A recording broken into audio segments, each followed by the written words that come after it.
Hello everyone, ಎಲ್ಲ ಹೇಗಿದ್ದೀರಾ? ಚೆನ್ನಾಗಿದ್ದೀರಾ ಅಂತ ತಿಳ್ಕೊತೀನಿ.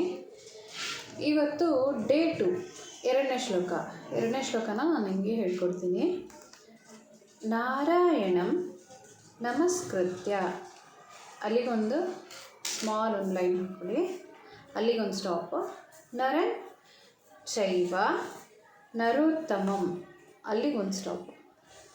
ದೇವೀಂ ಸರಸ್ವತೀಂ ವ್ಯಾಸಂ, ಅಲ್ಲಿಗೊಂದು ಸ್ಟಾಪು. ತಥೋ ಜಯಮುದೀರಯೇತ್, ಅಲ್ಲಿಗೆ ಶ್ಲೋಕ ಎಂಟಾಗುತ್ತೆ. ಮತ್ತೆ ಇನ್ನೊಂದು ಸಲ ಹೇಳ್ಕೊಡ್ತೀನಿ. ನಾರಾಯಣಂ ನಮಸ್ಕೃತ್ಯ, ಅಲ್ಲಿಗೆ ಒಂದು ಸ್ಟಾಪು. ನರಂ ಚೈವ ನರೋತ್ತಮಂ, ಅಲ್ಲಿಗೊಂದು ಸ್ಟಾಪ್ ಇದೆ. ಮತ್ತು ದೇವೀಂ ಸರಸ್ವತೀಂ ವ್ಯಾಸಂ, ಅಲ್ಲಿಗೊಂದು ಸ್ಟಾಪು. ಮತ್ತು ತಥೋ ಜಯ ಮುದೀರಯೇತ್, ಅಲ್ಲಿಗೆ ಒಂದು ಸ್ಟಾಪು. ಸೊ ಟ್ಯೂನನ್ನು ಹೇಳ್ಕೊಡ್ತೀನಿ. ನಾರಾಯಣಂ ನಮಸ್ಕೃತ್ಯ ನರಂ ಚೈವ ನರೋತ್ತಮಂ ದೇವೀಂ ಸರಸ್ವತೀಂ ವ್ಯಾಸಂ ತಥೋ ಜಯ ಮುದೀರಯೇತ್. ಇನ್ನೊಂದ್ಸಲ ಹೇಳ್ತೀನಿ. ನಾರಾಯಣಂ ನಮಸ್ಕೃತ್ಯ ನರಂ ಚೈವ ನರೋತ್ತಮಂ ದೇವೀಂ ಸರಸ್ವತೀಂ ವ್ಯಾಸಂ ತಥೋ ಜಯಮುದೀರಯೇತ್. ಈ ಶ್ಲೋಕದ ಅರ್ಥ ಏನಪ್ಪ ಅಂದರೆ, ನಾರಾಯಣನಿಗೆ ನಮಸ್ಕರಿಸ್ತೀನಿ, ಮತ್ತು ನರೋತ್ತಮನಾದ, ನರರಲ್ಲಿ ಉತ್ತಮ ಅಂತ ನಾರಾಯಣನಿಗೆ ಕರೀತಾರೆ. ಇವನ್ ನಾರಾಯಣನಿಗೆ ನರ ಮತ್ತು ನಾರಾಯಣ ಅಂತಲೂ ಕರೀತಾರೆ. ಹಾಗಾಗಿ ನರರಲ್ಲಿ ಉತ್ತಮ ಯಾರು ಅಂದರೆ ನಾರಾಯಣ ಅಂತ ಹೇಳ್ತಾರೆ.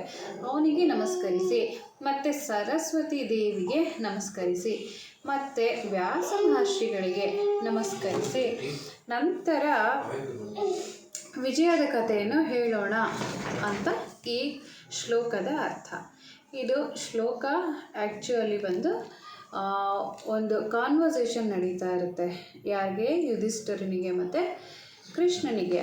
ಆವಾಗ ಯುಧಿಷ್ಠಿರ ಈ ಶ್ಲೋಕವನ್ನು ಹೇಳ್ತಾನೆ ಮಹಾಭಾರತ ಯುದ್ಧ ನಡೆಯುವಾಗ. ಈ ಶ್ಲೋಕ ಯಾವಾಗೆಲ್ಲ ಹೇಳ್ಬೋದು ನಾವು ಅಂದರೆ, ಈ ಶ್ಲೋಕನ ಮೊದಲು ಪುಸ್ತಕವನ್ನು ಓದಬೇಕಾದ್ರೆ, ನಾವು ಫಸ್ಟ್ ಬುಕ್ಸನ್ನ ಓದಬೇಕಾದ್ರೆ, ಮತ್ತು ಏನಾದರೂ ಒಂದು ಸ್ಟಡಿ ಸ್ಟಾರ್ಟ್ ಮಾಡಬೇಕಾದ್ರೆ, ಮತ್ತು ಎಕ್ಸಾಮಿಗೆ ಹೋಗ್ಬೇಕಾದ್ರೆ, ಮತ್ತು ಯಾವುದಾದ್ರು ಒಂದು ಭಾಷಣ ಶುರು ಮಾಡಬೇಕಾದ್ರೆ, ಪಾಠ ಪ್ರವಚನಗಳನ್ನು ಕೊಡಬೇಕಾದ್ರೆ ಈ ಶ್ಲೋಕ ಹೇಳೋದ್ರಿಂದ ನಮ್ಮಲ್ಲಿರುವಂಥ ಏಕಾಗ್ರತೆ ತುಂಬ ಚೆನ್ನಾಗಿ ಹೆಚ್ಚುತ್ತೆ. ಹಾಗಾಗಿ ಈ ಶ್ಲೋಕಕ್ಕೆ ಅದರದ್ದೇ ಆದ ವ್ಯಾಲ್ಯೂ ಇದೆ.